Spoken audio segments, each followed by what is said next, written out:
I am Amy Patterson. I am the Special Education Data Manager for KDE. So I collect data from, most of it comes from Infinite Campus and gets submitted to the federal government. We have a lot of federal reporting we have to do for special education. So a lot of this data, I work directly with the directors of special education to ensure that the data are as accurate as they can be.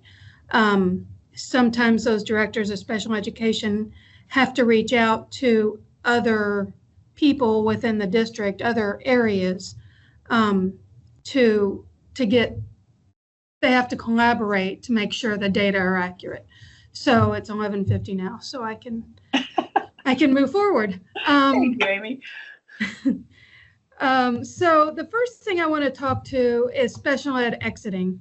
And this is a report that we collect every year at the end of the school year. It is for students with disabilities ages 14 to 21 who have exited special education for a variety of reasons.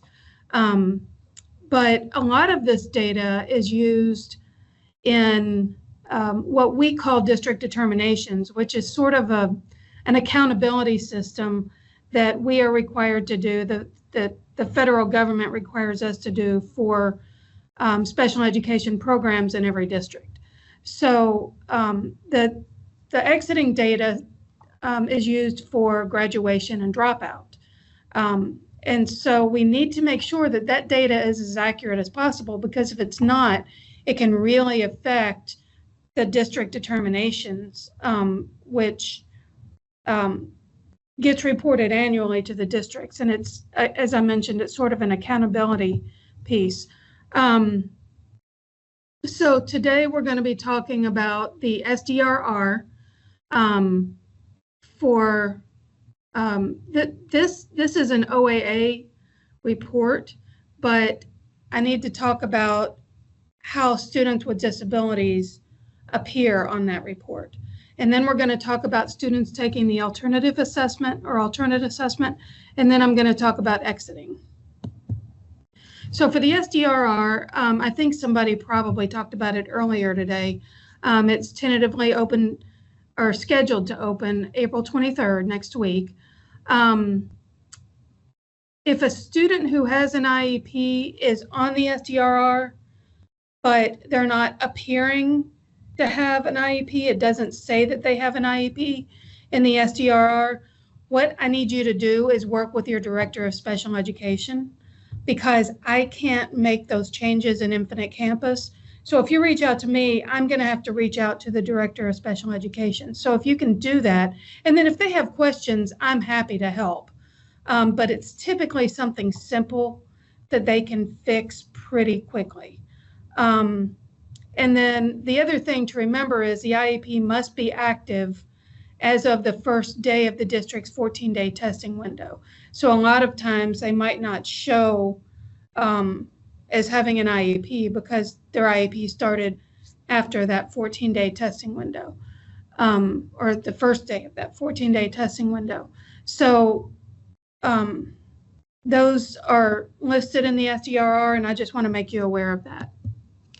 If a student is taking the alternate assessment and is appearing on the Kentucky summative assessment rather than the alternate Kentucky summative assessment list, you're going to have to work with your DOS to make sure the IEP reflects that the accurate assessment information is there.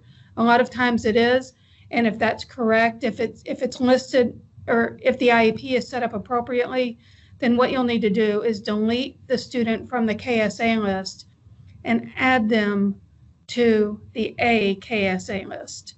So you're going to have to manually delete them and add them to the other list.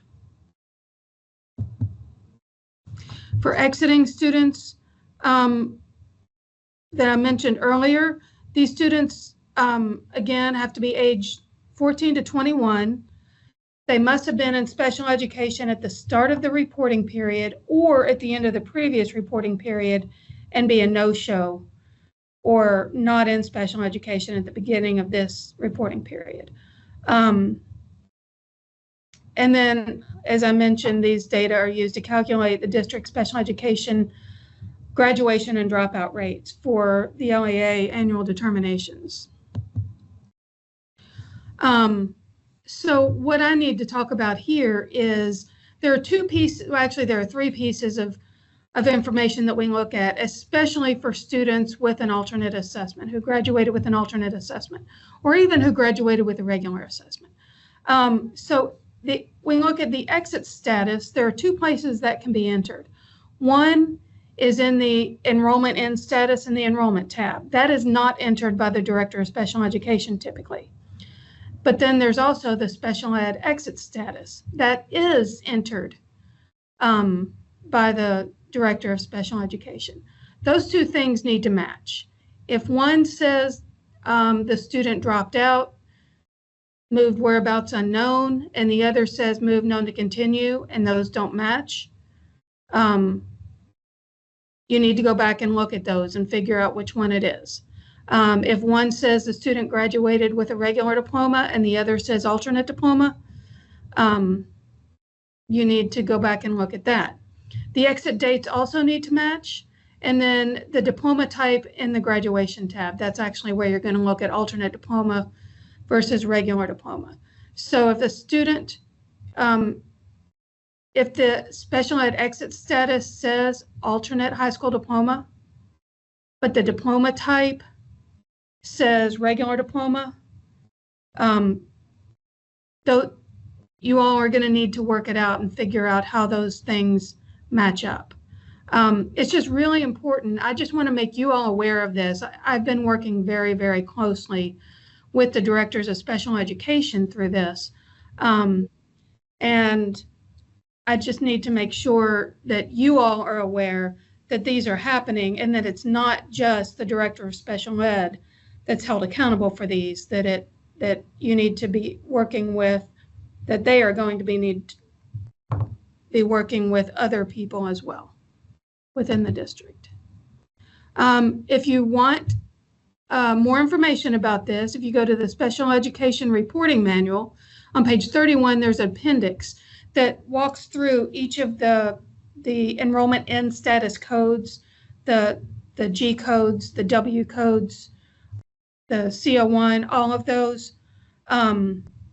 So each of those has a crosswalk to how that should be matched up with the diploma type and the special education end exit status.